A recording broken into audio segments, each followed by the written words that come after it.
तो अगर आप फैट लॉस कर रहे हैं और आपको प्रॉब्लम हो रही है फैट लॉस करने में, तो ये सीरीज आपकी बहुत ज्यादा हेल्प करेगी। अगर अभी तक आपने सब्सक्राइब नहीं कर रखा चैनल को, तो please subscribe. I will keep making content like this. तो सबसे पहले हम डिस्कस करेंगे कि फैट लॉस के लिए रियलिस्टिक गोल रखना बहुत इंपॉर्टेंट है। अब रियलिस्टिक गोल्स का मेरा मतलब ये है कि आप हर महीने उतना ही वेट कम करो जितना आपको पता है कि फ्यूचर में आप मेंटेन कर पाओ। फॉर एग्जाम्पल, कुछ लोग 20 से 25 किलो 2 से 2.5 महीने में कर लेते हैं कम, लेकिन उनका वेट वापस 1 से 1.5 महीने में बढ़ने लगता है और वापस 6 से 8 महीने में वो वेट पहले से भी ज्यादा कर लेते हैं। तो that is not going to be helpful. आप एक बार वेट कम कर रहे हैं, फिर वापस बढ़ा रहे हैं, फिर कम कर रहे हैं, फिर बढ़ा रहे हैं।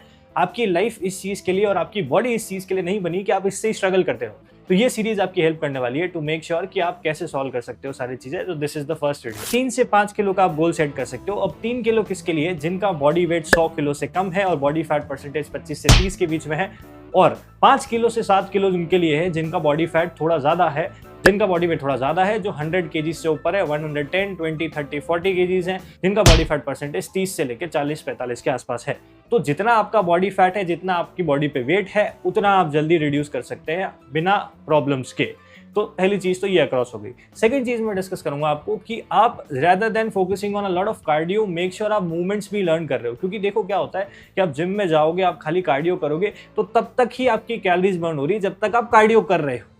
तो आपको वेट्स उठाना इसलिए जरूरी है क्योंकि मसल अगर बन जाते हैं विद टाइम आपके, when you are reducing fat, तो आपकी बॉडी का मेटाबॉलिज्म थोड़ा सा फास्टर होगा when you will be completing your transformation. तो फॉर एग्जांपल, आप 90 किलो पे जितनी कैलोरीज खा रहे थे पहले, आप वेट कम करने के बाद 80 किलो पे उससे ज्यादा कैलोरीज खा सकते हो and you can still maintain your body weight, body fat and be healthy. तो मसल बिल्ड करना इसलिए इंपॉर्टेंट है। तो अब कहने का मतलब मेरा क्या हो गया, इससे आपको टेक्निक्स सारी सीखनी है। It can be every other exercise, bench press होगी, स्क्वाट होगी, डेडलिफ्ट होगी, सारी एक्सरसाइजेस सीखो, इंजॉय द प्रोसेस और धीरे धीरे प्रोग्रेसिवली स्ट्रॉन्गर होते जाओ हर एक एक्सरसाइज में। This is going to help you a lot in the future. जब आप डाइट करना कम कर दोगे या छोड़ दोगे इन द फ्यूचर, देखो प्रॉब्लम लोगों के साथ ये आती है कि डाइट भी चालू कर देते हैं हार्श, कार्डियो भी बहुत ज्यादा चालू कर देते हैं, एक्सरसाइज भी करते हैं, लेकिन इतना इंटेंस लेवल पे करते हैं कि वो लाइफ टाइम फॉलो कर ही नहीं सकते।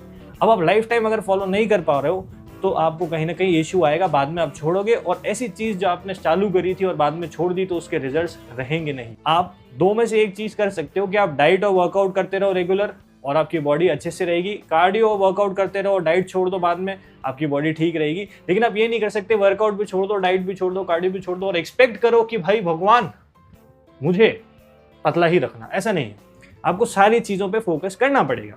कि आपका अगर वेट आपने पिछले 5 साल में बढ़ाया है 25 किलो, तो आप एटलीस्ट उसको आधा टाइम तो दे सकते हो या 1/4 टाइम तो दे सकते हो ना। आपकी इतने टाइम में नहीं हुआ तो इतने टाइम में हो जाएगा। अब आप 5 साल में आपने 25 किलो बढ़ाया तो 5 किलो का एवरेज बैठा साल का, तो आप एटलीस्ट 1.5 साल तो दो उस चीज को। जो प्रोसेस है, जो काम है, उसको होने में समय लगता है। Fitness is not a fast process या weight loss is not a fast process. Your body needs a lot of time. Your body needs a lot of time to reduce fat और मसल बिल्ड करने का तो और समय लगता है। तो आप एटलीस्ट 1 से 1.5 साल दे के देखो इस फील्ड को, रेगुलर एक्सरसाइज करो, डाइट फिगर आउट करने की कोशिश करो, सब चीजें बैलेंस बनाओ।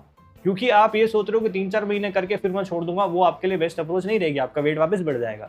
सिर्फ वेट कम करना is not the solution, weight कम करके उसको मेंटेन करके रखना is the solution for you. So that is it for today's video guys. Thank you for watching, have a nice day, I will see you in the next one. Bye bye.